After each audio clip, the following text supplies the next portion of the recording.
लेकिन भोलेनाथ और पार्वती जी में कभी झगड़ा नहीं करा पाए। अच्छा, उनका स्वभाव क्या है मालूम है? जहां जिस घर में कभी भी लड़ाई झगड़ा नहीं होता हो और वहां देवर्षि का आगमन हो जाए तो निश्चित शुभारंभ हो जाए। हाँ, और जहां हमेशा लड़ाई झगड़ा बना रहता हो वहां देवर्षि का आगमन हो जाए तो हो सकता है हमेशा के लिए समाप्ति हो जाए। नारद जी का स्वभाव ही ऐसा है। एक वृंदावन के बाबा कह रहे थे, महाराज जी ऐसा लगे कि सूचना प्रसारण उस समय उन्हीं के पास था। जय श्री कृष्ण। यहाँ की बात यहाँ और वहाँ की बात वहाँ, ये वही मन की गति से चलते और कोई भी बात छुपती नहीं थी मन में। नारायण नारायण हद हो गई आज तो, ऐसा हो गया। आप क्या कहोगे इस पर? आपकी क्या राय है? तो देवता बोले हमारी ये ठीक है। नारायण नारायण दूसरी जगह बोले हद हो गई आज तो, उन्होंने ऐसा कहा है आपके बारे में। कोई व्यक्ति इधर से उधर जब करता है ना तो कहते हैं हमारे समाज में देखो कैसा नारद का कार्य कर रहा है, कैसा नारद बना हुआ फिर रहा है। तो नारं ज्ञानं ददाति इति नारदः, नारं ध्यति खण्ड्यति इति नारदः।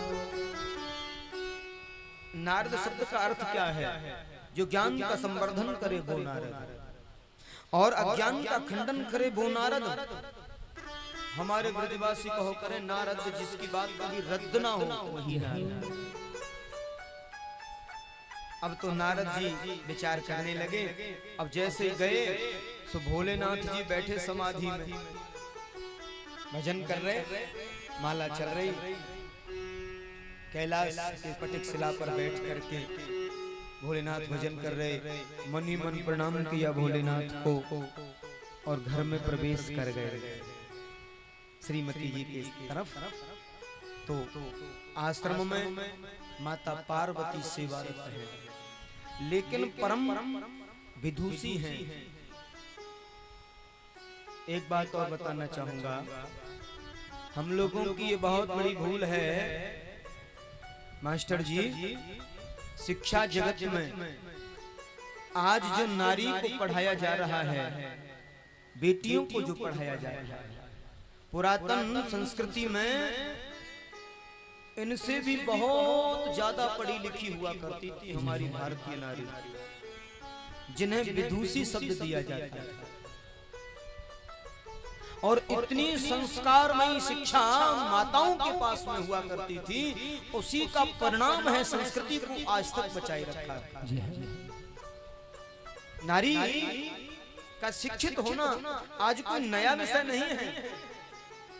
उस समय भी बहुत ज्ञानार्जन किया करती थी नारी, और वो सभ्यता का परिचय, वो संस्कृति का परिचय होता है। और वर्णन आता है कथाओं में,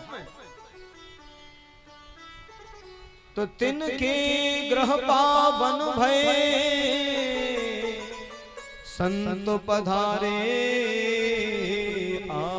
तिनके गृह पावन भये संत पधारे आए। उनके घर तो पवित्र हो जाते हैं जिनके यहाँ संतों का पदार्पण हो जाता है। क्योंकि संत न होते जगत में जल मरता संसार। संत न होते जगत में जल मरता संसार। के संत मिलन को चालिए तज माया अभिमान। ज्यों ज्यों पग आगे धरे कोटिन यज्ञ समान। संतों का बड़ा योगदान हमारी संस्कृति में रहा है। और संत मिलन, हरि कथा, तुलसी दुर्लभ दो। संत समागम हरि कथा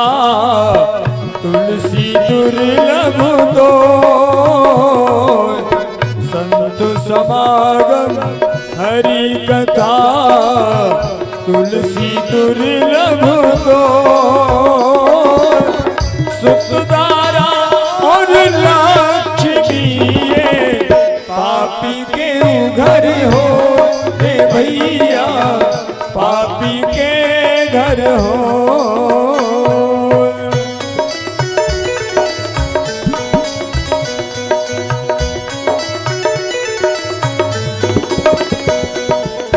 संत समागम हरि कथा तुलसी दुर्लभ तो सुतदारा और लक्ष्मी पापी के घर हो रे भैया, पापी के घर हो। संत मिलन को चाहिए तज माया अभिमान, संत मिलन को चाहिए तज माया अभिमान।